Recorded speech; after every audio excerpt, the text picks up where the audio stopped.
Welcome to SS news. నేను మీ శిరీష.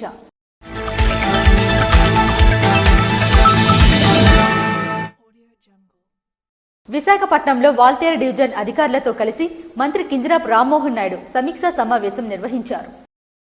కేంద్ర పౌర విమానయాన శాఖ మంత్రి కింజరాపు రామ్మోహన్ నాయుడు విశాఖపట్నంలో వాల్తేరు డివిజన్ అధికారులతో కలిసి సమీక్షా సమావేశం నిర్వహించారు.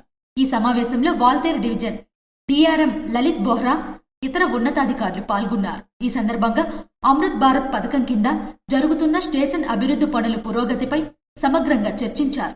ముఖ్యంగా శ్రీకాకుళం మరియు నౌపాడు స్టేషన్ అభివృద్ధిపై ప్రత్యేక దృష్టి సారించాలని, పనుల్లో ఎటువంటి ఆలస్యం జరగకుండా త్వరితగతిన పూర్తి చేయాలని మంత్రి సూచించారు. రైల్వే మౌలిక సదుపాయాలపై ప్రత్యేక దృష్టి పెట్టాలని, ప్రయాణికులకు ఇబ్బందులు లేకుండా కోచ్ సూచిక బోర్డులు, లిఫ్ట్లు, ఫుట్ ఓవర్ బ్రిడ్జ్లు, ప్లాట్ఫామ్ ఎత్తును పెంచడం, త్రాగునీటి సదుపాయాలు, అలాగే టాయిలెట్స్ వంటి కీలక మౌలిక సదుపాయాల పనులను వేగంగా పూర్తి చేయాలని ఆదేశించారు. శ్రీకాకుళం జిల్లాలో ఇప్పటికే మంజూరైన 18 రోడ్డు ఓవర్ బ్రిడ్జ్ల నిర్మాణ పనులు త్వరలో ప్రారంభించి వీటిని వీలైనంత త్వరగా పూర్తి చేయాలని అధికారులకు కోరారు. ఉత్తరాంధ్ర, ముఖ్యంగా శ్రీకాకుళం జిల్లాలో రైల్వే అభివృద్ధికి తన వంతు పాత్రను వహిస్తున్నానని మంత్రి రామ్మోహన్ నాయుడు పేర్కొన్నారు. జిల్లాలో ఎరువుల కొరత లేదని జిల్లా కలెక్టర్ స్వప్నిల్ దినకర్ ఆదివారం వెల్లడించారు. ప్రతి రైతు తమకు కావలసిన ఎరువులను తీసుకోవచ్చన్నారు. ఎరువులకు రైతులు ఆందోళన పడవలసిన అవసరం లేదన్నారు. రైతులకు కావలసిన ఎరువులు ప్రభుత్వం 50%, ప్రైవేట్ వర్తకులకు 50%, సొసైటీస్ లేదా రైతు సేవా కేంద్రాలకు అందజేయడం జరుగుతుందని తెలిపారు. ప్రస్తుతం ఈ నెల 11 నాటికి ఏపీ మార్క్ఫెడ్ వద్ద ఉన్న నిల్వలు యూరియా, డిఏసీ అందుబాటులో ఉందన్నారు. ఇప్పటి వరకు ఈ నెల 5 నాటికి జీసీగడం మండలంలో యూరియా, డిఏపీ, పొటాష్ సరఫరా అయినట్లు వివరించారు. జూలై 5 నాటికి జీసీగడం మండలంలోని రైతు సేవా కేంద్రాల ద్వారా ఇప్పటి వరకు యూరియా మండల వ్యవసాయ అధికారి ప్రతిపాదనల మేరకు మొత్తం సరఫరా చేయడమైందని, ఇంకా ఈ వారంలో యూరియా సరఫరా చేయడానికి మార్క్ఫెడ్ ద్వారా ప్రతిపాదనలు చేయడమైందని పేర్కొన్నారు. జిల్లాలో ఎరువుల అధిక ధరల నియంత్రణకు అంతర్గత బృందాలు ఏర్పాటు చేసి ఎప్పటికప్పుడు తనిఖీలు చేసి చర్యలు తీసుకోబడినవని, ఎరువుల వినియోగదారులకు ఎంఆర్పీ ధరలకే అమ్మకాలు జరపవలసిందిగా ఆదేశించడమైందని పేర్కొన్నారు. లేని ఎడల చర్యలు తీసుకోబడినని వెల్లడించారు. 26,19,617 లక్షలను మంత్రి కింజరాపు అచ్చెన్నాయుడు లబ్ధిదారులకు అందజేశారు. రాజకీయాలకు అతీతంగా ముఖ్యమంత్రి సహాయనిధి ద్వారా పేద వర్గాలను కూటమి ప్రభుత్వం అండగా ఉంటుందని రాష్ట్ర వ్యవసాయ శాఖ మంత్రి కింజరాపు అచ్చెన్నాయుడు అన్నారు. నిమ్మాడ క్యాంపు కార్యాలయంలో ఆదివారం వివిధ అనారోగ్య కారణంగా ప్రైవేట్ ఆసుపత్రిలో చికిత్స పొందిన బాధితులకు 26,19,617 లక్షల చెక్కులను 13 మంది లబ్ధిదారులకు మంత్రి చేతుల మీదుగా అందజేశారు. పేద ప్రజల అభ్యున్నతికి ముఖ్యమంత్రి చంద్రబాబు నాయుడు నిరంతరం కృషి చేస్తున్నారని అన్నారు.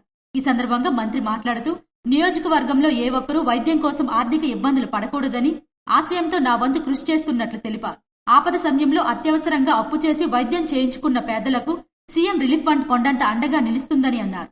ఆర్థికంగా ఇబ్బందులు పడుతూ ప్రైవేట్ వైద్యశాలలు లక్షలు ఖర్చు చేసి వైద్యం చేయించుకున్న లబ్ధిదారులు ఆదుకునేందుకు కూటమి ప్రభుత్వం అండగా నిలుస్తుందని అన్నారు.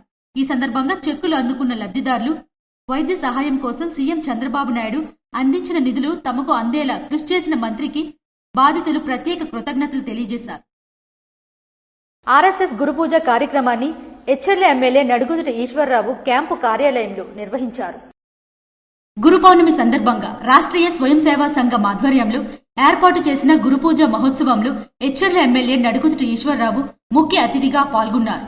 ఈ సందర్భంగా క్యాంపు కార్యాలయంలో ఆర్ఎస్ఎస్ రణస్థలం శాఖ శేషగిరిరావు ఆధ్వర్యంలో గురుపూజ కార్యక్రమం ఘనంగా నిర్వహించారు.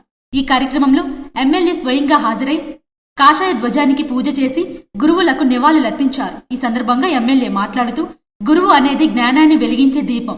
భారత సంప్రదాయంలో గురుస్థానం అత్యున్నతమైనదని పేర్కొన్నారు. వ్యక్తిత్వ వికాసానికి, సమాజ శ్రేయస్సుకు గురువు మార్గదర్శకుడుగా ఉంటారని పేర్కొన్నారు. ఈ కార్యక్రమంలో సంఘం ముఖ్య నాయకులు రమణమూర్తి, కార్యకర్తలు, స్వయం సేవకులు, ప్రజాప్రతినిధులు, పలువురు ప్రముఖులు పాల్గొన్నారు. ముఖ్యమంత్రి సహాయనిధి నుంచి మంజూరు చేసిన చెక్కులను లబ్ధిదారులకు ఎమ్మెల్యే భగ్గు రమణమూర్తి అందించారు. నర్సన్నపేట పట్టణంలోని చెన్నాపురం గ్రామంలో రామాలయం అర్చకులు నగరంపల్లి రాంప్రసాద్ కి కిడ్నీ వ్యాధి సర్జరీ కోసం 4,14,989 రూపాయల ముఖ్యమంత్రి సహాయనిధి నుంచి మంజూరు చేసిన చెక్కును అందించి అదే గ్రామంలో సురకోటి సింహాచలంకి యాక్సిడెంట్ అయినందున వైద్య ఖర్చుల కోసం 55,250 రూపాయల చెక్కును అందించి, అదేవిధంగా గొనపేట గ్రామం జమ్ము వెంకయ్యకి కిడ్నీ వ్యాధి సర్జరీ కోసం 57,348 రూపాయల ముఖ్యమంత్రి సహాయనిధి నుంచి మంజూరు చేసిన చెక్కును ఎమ్మెల్యే భగ్గు రమణమూర్తి అందజేశారు. అభివృద్ధిని, సంక్షేమాన్ని అందించడమే ప్రభుత్వ ధ్యేయమని రాష్ట్ర వ్యవసాయ శాఖ మంత్రి కింజరాపు అచ్చెన్నాయుడు స్పష్టం చేశారు. ఆర్థిక భారం ఉన్నా ఇచ్చిన హామీలను తప్పకుండా అమలు చేస్తాం. అనుభవం ఉన్న నేత ముఖ్యమంత్రిగా ఉన్నందున ప్రజలకు సమాంతర అభివృద్ధిని, సంక్షేమాన్ని అందించడమే ప్రభుత్వ ధ్యేయమని రాష్ట్ర వ్యవసాయ శాఖ మంత్రి కింజరాపు అచ్చెన్నాయుడు స్పష్టం చేశారు. శనివారం సంతబొమ్మాలి మండలం జాతీయ ఉపాధి హామీ పథకం నిధులతో 12 లక్షల వ్యయంతో నిర్మించిన అంతర్గత రహదారులను ఆయన ప్రారంభించారు. తదుపరి ఆంజనేయ స్వామి దేవాలయం నుండి వడ్డీ తాండ్ర బీటీ రోడ్కు 125 లక్షలతో పొందాల తొంభయ్య ఇంటి నుంచి శ్మశాన వాటిక వరకు 5.60 లక్షలతో నిర్మించనున్న రహదారులకు శంకుస్థాపన చేశారు. ఈ సందర్భంగా ఆయన మాట్లాడుతూ అన్నదాత సుఖీభవ పథకం కింద ఈ నెలలో రైతులకు పెట్టుబడి సాయం అందించనున్నట్లు వెల్లడించారు. ప్రభుత్వం అధికారంలోకి వచ్చిన వెంటనే 16,700 టీచర్ల ఉద్యోగాలకు నోటిఫికేషన్ విడుదల చేశామని, ఫలితాలు వచ్చిన తరువాత ఉపాధ్యాయుల నియామకాలు జరుపుతామని వెల్లడించారు. నియోజకవర్గంలో 600 కోట్ల జలజీవన్ మిషన్ క్రింద మంజూరు చేసిన ప్రతి ఇంటికి శుద్ధ జలాలు అందించనున్నామని వివరించారు. తల్లికి వందనం పథకం కింద 808 కోట్లు తల్లుల ఖాతాల్లో జమ చేసినట్లు తెలిపారు. ఏడాదికి 4,000 కోట్ల రూపాయలు ఆర్థిక భారం అయినప్పటికీ ఇచ్చిన మాట ప్రకారం ఉచిత గ్యాస్ సిలిండర్ల పథకం అమలు చేస్తున్నట్లు స్పష్టం చేశారు. రైతులకు ఇబ్బందులు లేకుండా సకాలంలో ఖరీఫ్ సీజన్లో శివారు ప్రాంతాలకు సాగునీరు అందించే విధంగా సాగునీరు విడుదల చేసినట్లు తెలిపారు. గ్రామంలో జాతీయ ఉపాధి హామీ పథకం నిధులు 2,85 లక్షలతో అభివృద్ధి పనులు చేపట్టినట్లు పేర్కొన్నారు. ప్రభుత్వం ఆర్థిక భారం ఉన్నప్పటికీ అనుభవం ఉన్న వ్యక్తి రాష్ట్ర ముఖ్యమంత్రిగా ఉన్నందున ప్రజలకు ఇచ్చిన హామీ మేరకు సూపర్ 6 పథకాలను అమలు చేస్తున్నట్లు వెల్లడించారు.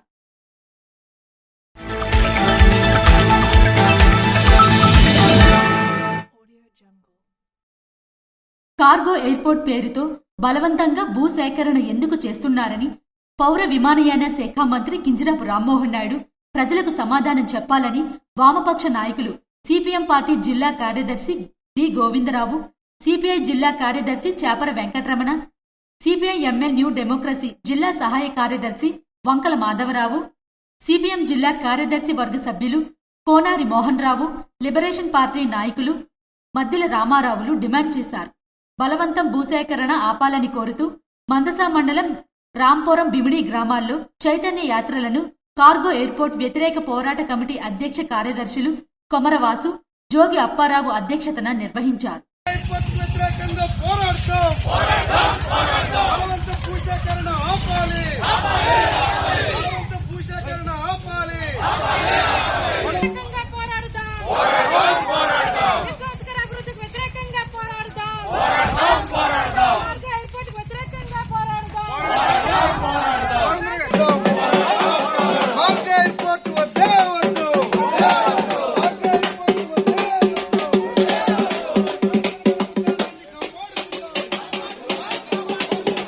ఈ సందర్భంగా వారు మాట్లాడుతూ కేంద్ర మంత్రి కింజరాపు రామ్మోహన్ నాయుడు రెవెన్యూ యంత్రాంగాన్ని, పోలీసు యంత్రాంగాన్ని రైతాంగంపై భూముల కోసం ఎందుకు పంపిస్తున్నారని వారు ప్రశ్నించారు. 3 సార్లు ఎంపీగా గెలిచి కేంద్ర మంత్రిగా ఉన్న మీరు జిల్లా ప్రాజెక్టులకు కేంద్రం నుంచి 1 పైసా కూడా తేలేదు సరే కదా, ఈ రోజు కార్గో ఎయిర్పోర్ట్ పేర్లతో ప్రజల భూములు కార్పొరేట్లకు ఎందుకు కట్టబెడుతున్నారో ప్రజలకు సమాధానం చెప్పాలని డిమాండ్ చేశారు. ఈ రోజు కార్గో ఎయిర్పోర్ట్ పేరుతోని ఈ రోజు ఉద్యానాన్ని ఎందుకు విధ్వంసం చేయడానికి పూనుకుంటారు కేంద్ర పౌర విమానయాన శాఖ మంత్రి రామ్మోహన్ నాయుడు గారు ప్రజలకు సమాధానం చెప్పాలని చెప్పి మేము డిమాండ్ చేస్తున్నాం. అంతేకాదు ఈ రోజు కార్గో ఎయిర్పోర్ట్ పేరుతోని 16 గ్రామాల్లో 1,400 ఎకరాలు కార్పొరేట్ కంపెనీలకు కట్టబెట్టి ఈ గ్రామాల్లో ఉండే ప్రజల్ని నిరాశ్రయం చేయడం ఇది అభివృద్ధి విధ్వంసం అని చెప్పి ఈ రోజు కేంద్ర మంత్రి రామ్మోహన్ నాయుడు గారికి ఇవాళ ప్రజల తరఫున మేము ప్రశ్నిస్తాం. ప్రజలు కూడా ఇవాళ డిమాండ్ చేస్తారు. ఈ రోజు మంత్రి గారు వచ్చి ఇక్కడ ప్రజల సమాధానం చెప్పకుండా రెవెన్యూ యంత్రాంగాన్ని, పోలీస్ యంత్రాంగాన్ని ఇవాళ గ్రామాలను పంపించి సాయిల్ టెస్ట్ చేస్తామని చెప్పి, సర్వేలు చేస్తామని చెప్పి గ్రామాల్లో ప్రజలు భయభ్రాంతులు చేసి ఇవాళ అక్రమంగా ఈ రోజు వచ్చి చేస్తాను. ఇది సరైనది కాదని చెప్పి వామపక్షాల తరపున మేము తీవ్రంగా ఖండిస్తున్నాం. బలవంత భూసేకరణ వ్యతిరేకంగా ప్రజల మద్దతుతో ఉద్యమం ఉధృతం చేస్తామని హెచ్చరించారు.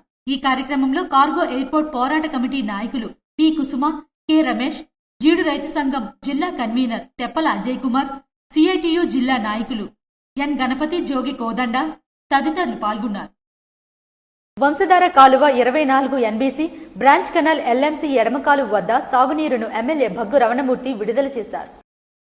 ఈ సందర్భంగా ఎమ్మెల్యే భగ్గు రమణమూర్తి మాట్లాడుతూ ఈ కెనాల్ ద్వారా 200 క్యూసెక్కుల నీటిని విడుదల చేస్తున్నామని, నర్సన్నపేట, పోలాకి మండలాల్లో 37,700 ఎకరాలకు సాగునీరు అందుతుందని అన్నారు.